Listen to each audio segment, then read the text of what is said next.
शादीशुदा लोगों को एक बड़ी सीख देने वाली कहानी। पत्नी ने न जाने क्या किया था, पति ने उसे एक के बाद एक कई थप्पड़ जड़ दिए। हमेशा हर सिचुएशन को शांति से हैंडल करने वाली पत्नी भी इस बार इतनी अशांत हो उठी कि उसने अपनी चप्पल ही निकालकर पति की ओर फेंकी। चप्पल पति के बालों को छूते हुए निकल गई। ये किस्सा यहीं पर खत्म हो सकता था, मगर पति ने इसे अपनी मर्दानगी का विषय बना लिया और बात बद से बदतर हो गई। रिश्तेदारों ने भी आग में घी डालने का काम किया। किसी ने कहा, जो औरत अपने पति को चप्पल मार सकती है वो ना तो वफादार हो सकती है और ना ही पतिव्रता। ऐसी औरत परिवार ही नहीं पूरे समाज पर कलंक की तरह है। बीवी के पक्ष वाले कहाँ पीछे रहने वाले थे। किसी ने कहा, 21वीं सदी में जो स्त्री के साथ मारपीट करते हैं उन्हें तो जेल ही भेज देना चाहिए। तो कोई कहता, जरूर उसको कोई और पसंद आ गई होगी इसलिए अब पत्नी से मारपीट करने लगा है। बात कोर्ट तक पहुंच गई। दोनों पक्षों ने एक दूसरे के खिलाफ केस फाइल कर दिया। पति ने चरित्रहीन होने का तो पत्नी ने दहेज और शारीरिक उत्पीड़न का आरोप लगाया। 2 वर्ष से अधिक समय के लिए केस चला था। इन 2 वर्ष के दौरान दोनों पति पत्नी अलग अलग रहते थे। इन 2 वर्ष के दौरान दोनों पक्षों के समर्थकों की संख्या भी कम हो गई थी। पहले जहां दोनों पक्षों में समर्थकों का समूह होता था, अब गिने चुने ही लोग रह गए थे। पति और पत्नी दोनों की आर्थिक स्थिति भी इस समय के दौरान नीचे गिर चुकी थी। जिन्हें वो अपना शुभचिंतक समझ रहे थे, पैसों की बात आते ही उन्होंने भी अपना पल्ला झाड़ लिया था। अगर कोई देने को राजी भी होता तो मोटे ब्याज की शर्त पर। आखिरकार वही हुआ जो सब चाहते थे, डाइवोर्स। हर कोई खुश था, दोनों पक्षों के रिश्तेदार, उनके माता पिता और दोनों के वकील भी। लेकिन 5 साल की सुखद शादी और एक सुंदर बेटी होने के बाद मिले इस डाइवोर्स से पत्नी मुक्त थी और पति शांत। शायद ये एक इत्तेफाक ही था कि इस खुशी को मनाने के लिए दोनों पक्ष के लोग एक ही चाय की टपरी पर बैठे, आमने सामने। इत्तेफाक इसलिए क्योंकि ज़्यादातर लोग जो एक दूसरे के विरोध पक्ष को सपोर्ट कर रहे थे, वे एक दूसरे को अच्छे से जानते भी नहीं थे। पति पत्नी भी इन सभी से दूर एक दूसरे के सामने मेज पर बैठे। पत्नी ने पति से कहा, अब तो खुश होंगे ना, तुम्हारे मन की जो हुई है मुबारक हो।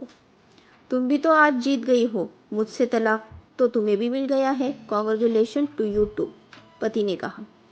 तलाक को तो तुम जीत का प्रतीक समझते हो, पत्नी ने पूछा। पति चुप रहा। थोड़ी देर की शांति के बाद पति ने कहा, मुझे तुम्हें 5 लाख रुपए अभी और पर महीने 8,000 देने का आदेश है। अभी मेरे पास पैसे नहीं है, इसलिए मेरा जो सिटी में फ्लैट है उसे तुम्हारे नाम कर देता हूँ। पत्नी बोली, लेकिन उस फ्लैट की कीमत तो 18 लाख है। हाँ, लेकिन हमारी बेटी तुम्हारे साथ है और आगे जाके उसके खर्चे भी बढ़ेंगे, तुम्हें थोड़ी आसानी होगी। पति ने कहा, नहीं, मुझे सिर्फ 5 लाख ही देना, और तुम हर महीने 8,000 तो देने ही वाले हो, मैं मैनेज कर लूँगी। अगर 5 लाख नहीं है तब भी कोई बात नहीं, पत्नी बोली। दोनों फिर शांत हो गए। पति सोचने लगा, कितनी भोली और समझदार है ये औरत, जो कुछ समय पहले तक मेरी पत्नी थी और अब अनजान। ये वही है जो कम से कम खर्चे में घर चलाती और पैसे बचाकर मेरे जन्मदिन पर हमेशा मेरे लिए नए कपड़े खरीद लाती। कभी बीमार भी हो जाती तो पैसे बचाने के लिए मुझे मालूम तक होने नहीं देती और घरेलू नुस्खों से अपना इलाज कर लेती। मगर घर में कोई बीमार होता तो तुरंत डॉक्टर के पास लेकर जाती।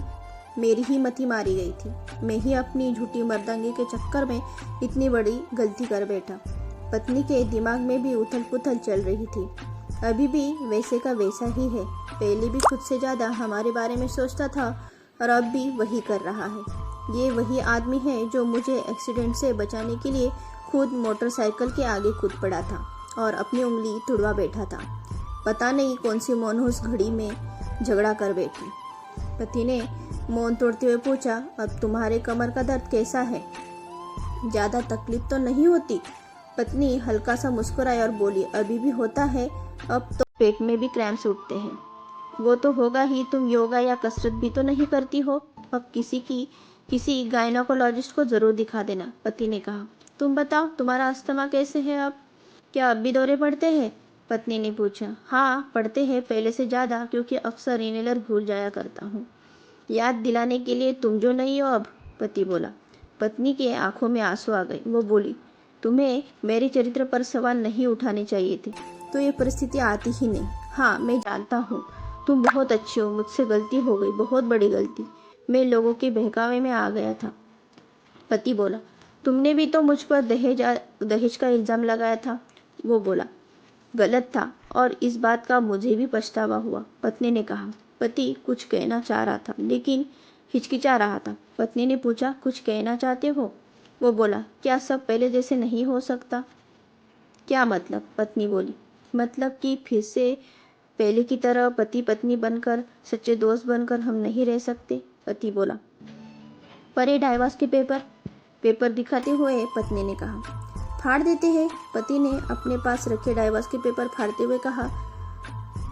पत्नी ने भी अपने पास रखे पेपर फाड़ दिए। सभी हैरान थे। वकील, रिश्तेदार और माँ बाप, पति पत्नी दोनों एक दूसरे के हाथ में हाथ पकड़कर अपने घर की तरफ चल गए। दोस्तों, ये कहानी उन हर पति पत्नी के लिए है, बड़ी सीख देती है जो छोटी छोटी बातों पर लड़ते हैं और इन झगड़ों को बड़ा बना के अलग होने का डिसीजन लेते हैं। प्यार और झगड़ा तो एक सिक्के के दो पहलू की तरह है। इन दोनों को स्वीकार करना ही होगा, तभी तो ये पवित्र रिश्ता उसकी मंजिल तक पहुंच पाएगा। आपको ये कहानी कैसी लगी हमें कमेंट करके ज़रूर बताइए और चैनल को लाइक, शेयर और सब्सक्राइब करना ना भूलें। Thank you.